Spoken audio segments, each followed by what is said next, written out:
Hello again. It's been 4 weeks since President Hugo Chavez was last seen in Venezuela as he recuperates in Cuba following his fourth cancer operation.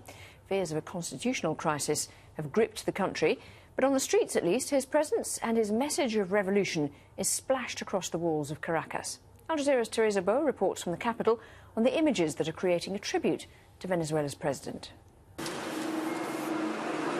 For these people, street art is a way to get a political message out. That's why these days they want the figure of Hugo Chavez to be present on everyone's mind.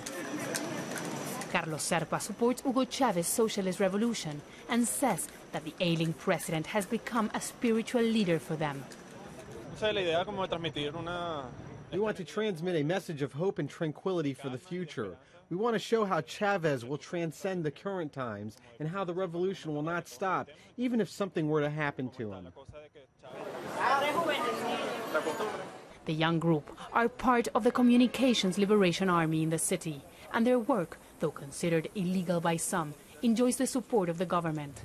Historically, art has had an important role in the public space in Caracas, but in the last 14 years, since Hugo Chavez came to power and the country has become more polarized, political art has simply exploded all around the city, and paintings like this one that symbolize the revolution can be found everywhere.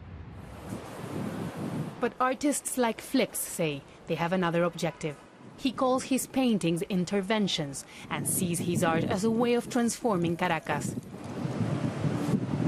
He feels the need to keep his identity a secret because his work is not overtly political and he does not enjoy the same freedom as those that have the government support.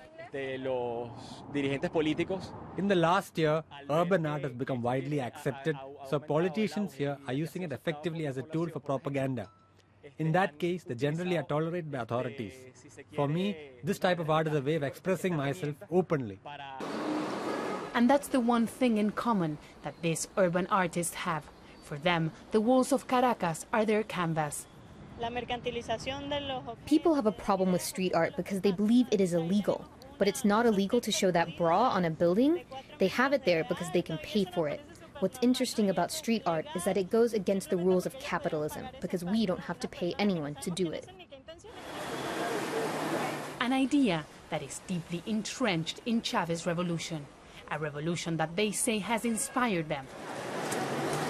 Now they hope that their art will help their leader in return. Teresa Bo, Al Jazeera, Caracas. Now for all the sports news, let's head over to Paul in Doha.